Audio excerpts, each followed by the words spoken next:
ৰাতিপুৱাই শুই উঠি আহি পিছফালে দেখিলোঁ যে মংগল গ্ৰহৰ পৰা এটা জীৱই খাই আছেহি আৰু দেখিবলৈ একদম হুবহু ছাগলীৰ দৰে। कौन है ये लोग? कहाँ से आते हैं ये? আৰু সেইবোৰ দেখি মোৰ বহুত ভয় লাগিল আৰু তাৰ লগে লগে মই একদম ছুইজাৰলেণ্ডলৈ পলাই আহিলোঁ আৰু বাটতো একদম দুশিঙীয়া হৰিণবিলাক লগ পাইছোঁ। চাওকচোন, আফ্ৰিকান ৰেইনডিয়েৰৰ দৰে একদম।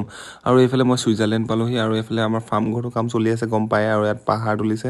তাৰ লগে লগে এইফালে মই ঘূৰি আহোঁতে মোৰ ছাবস্ক্ৰাইবাৰ এজন লগ পালোঁ। সি মোক ধুনীয়াকৈ বাটৰ পৰা চিঞৰি মাতিছে আৰু তাক বাই বাই কৰি মই আহি পালোঁহি ঘৰ। আৰু ঘৰত আহি দেখিলোঁ বলিউডৰ পৰা কিছুমান এক্ট্ৰেছ আৰু এক্টৰ আহিছে হুঁচৰি গাবলৈ।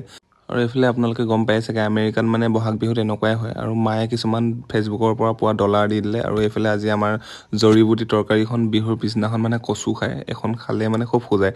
আৰু যিবিলাক ৰোল যেনে মাছৰ কাটা আৰু কচুৰ জোল অলপ মই পেলাবলৈ বিচাৰি ফুৰিছোঁ, মানে এইবিলাক পেলাবলৈ দিছিল মোক। আৰু মই জেগা বিচাৰি গৈ থৈ এঠাই পালোঁগৈ, এই ঠাই। আৰু ইয়াতে এতিয়া সকলোখিনি মই দি দিম আৰু ৱেষ্ট মেটেৰিয়েল এইবিলাক। আৰু ইয়াতো মানে মোৰ ছাবস্ক্ৰাইবাৰে ওলাল, মানে ফলোৱাৰ্ছ আৰু মানে মুখত ঘূৰি নাহে। তাকে মানে ইয়াত ডুবাইৰ পৰা আহিছে দেই নাচিবলৈ। আৰু আমাৰ ইয়াত ঢুলীয়া ৰেডি হৈ আছে, কিন্তু নাচনীহে নাই। আৰু নাচনীৰ বাবে তাক মই শিকাই আছোঁ যে নাচনী কেনেকৈ পতায়। আৰু নাচনী কেনেকৈ পতায় মানে শিকাই থাকোঁতে ঘপকৈ ওলালহি নহয় এজনী নাচনী। নাচনীজনী কোন চাই থাকক, মানে এই চাওকচোন আহি পালেহি নহয়।